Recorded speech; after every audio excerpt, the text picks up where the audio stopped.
And hello, everyone. Welcome to the Movie Club. Let's review Godzilla: The New Empire. I saw the movie. The movie was not bad at any means. I enjoyed it a lot. I thought it was a fun film. It was definitely a fun film. It wasn't anything that you guys should have go in there with like Oscar nominated type of performance. That's not what we're going to get. However, I like the fact that there's a lot of kaiju battles in there. You have Godzilla Khan teaming up another time.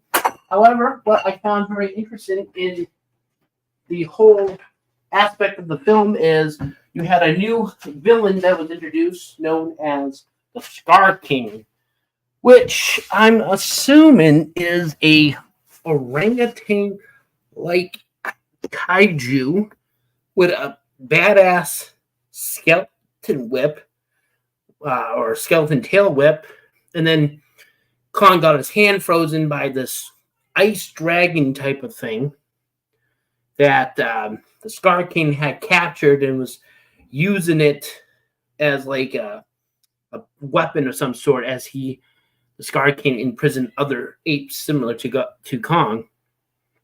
Kong goes up to the surface, tries to get Godzilla to help him.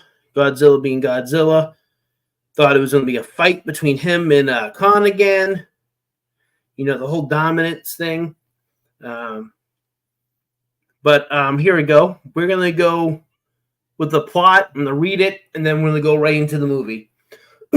So, 3 years after defeating Mecha Godzilla, Kong has established his new territory in Hollow Earth and searches for more of his kind. On Earth's surface, Godzilla continues to maintain order between humanity and the giant monsters known as Titans, killing scale in Rome and resting in the Colosseum afterwards. The Monarch Observation Outpost station in Hollow Earth picks up an unidentified signal on the surface.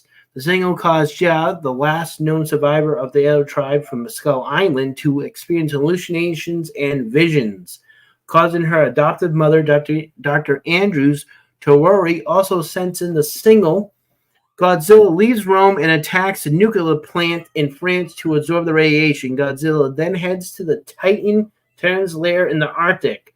Monarch believes Godzilla is strengthening himself for another oncoming threat. When a sinkhole opens near his home, Kong discovers an uncharted region where a tribe of his species has survived, including a juvenile named Soko. After an intentional confrontation, Kong forces Soko to lead him to a tribe's lair, and the two slowly bond on their journey. The tribe's tyrannical leader, the Scar King, battles Kong with the aid of an ancient ice-powered titan, Shomo, who the Scar King controls with a pain-using crystal. Shomo's ice breath damages Kong's right hand, causing frostbite, but with Soko's help, Kong manages to escape through, and he loses his axe in the process. I can go read the rest of the plot, but here it is essentially. He goes to the outpost. They help him. They gave him that cool robotic hand brace for his hand that got frostbit. Then, like I said, Kong goes back up to the surface world, which is our world, gets Godzilla's attention, forces God's now. Probably before that, the little girl that Dr. Andrews adopted ends up going to that tribe that they found in Hollow Earth, and turns out she is the incarnated keeper of Marfa, who got resurrected somehow and is back. So Godzilla and Kong are fighting. Marfa comes in. Essentially, Godzilla's like, "Oh, hey, what's up?" And they're all buddies again. They go into the Hollow Earth, and it's like a badass showdown between, Godzilla, Kong, the Scar King, Shomo, which is the frozen breath dragon kaiju, and then Mothra comes in, it sweeps in, whole 9 yards. They go up to the surface world. They're fighting there. It's all crazy. It's your monster film, classic monster film. The MonsterVerse is doing really good. This is the second Kong and Godzilla collaboration film. I don't know if they're going to go back to giving Kong a separate film and Kong a separate film. I think they're really focusing on the MonsterVerse a lot. Rumor has it that they are making another Godzilla and Kong cooperative film after this. I don't know if it's true. My sources are not 100% solid. It depends on how it does in the box office, but I will say right now, if you want to see a good monster film, Godzilla vs. Kong, The New Empire is definitely one you want to go to. Is it better than Kong vs. Zilla, which eventually they team up and took on Mecha Godzilla? I don't know. I think I would put them on like the same pedestal in terms of like what you should expect from the film. Is it bad? No. Is it entertaining? Yes. Should you go and watch it in theaters? Whatever your preference is. I'm going to say it like that. Once again, the film is not bad. It's not a film that I would say not go to theaters to see. I would tell people, hey, go to the theaters, help the theaters get back into their Thrive thing. However, you could wait until it comes on, digital, or buy it on DVD or Blu-ray or whatever you prefer. But in general, would you have to watch Godzilla vs. Kong the first time around before you see this? No, not really. Is it a continuation from the last film? Well, yeah, it takes place 3 years after. I mean, it's not like you have to watch Kong Skull Island, then Godzilla King of Monsters, then Godzilla vs. Kong, and then this film. You don't have to go that route. Interesting note here. How is it that Godzilla got 2 solo films and Kong's been kind of like a supporting character alongside Godzilla the last 2 films, and he only had 1 solo film? That's something that kind of bothers me. Give Kong his own solo film. He needs another solo film.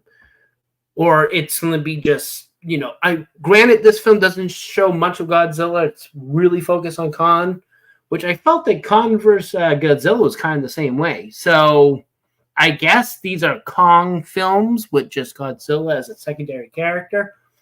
But I don't know. The way they're doing it's kind of weird. So I'm going to tell people, go in there with your own train of thought. Highly recommend you guys see the film. It's not bad. From a rate 1 to 5, it's a 4. It's a strong 4. I was going to give it a 5. However,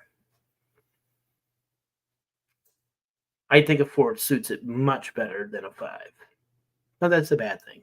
It's never a bad thing to give something below a 5 because, it's not a 3 because it's better than a 3. Obviously better than 1 and 2, but it's way better than a 3. I could go 4.5, but I can't go over that. I just feel that at some parts I did fall asleep during it. Not because it was boring. It was just some scenes, not all, but some were very dragging. But once you get past those, the action picks up. It gets really good. That's why I say 4.5. There. You know what? I'm going to say 4.5. So go out, see the movie, enjoy it, and let me guys know what you think. The movie club will be back tomorrow morning. We're going to be doing a special review on X-Men 97. Lately, I've been hooked on it, and I want to air out my my grievance from episode 5. It's not a bad grievance. Let's just put someone was cutting onions in the damn room. That's all I'm saying. Godzilla and Kong New Empire, solid 4.5. Go check it out.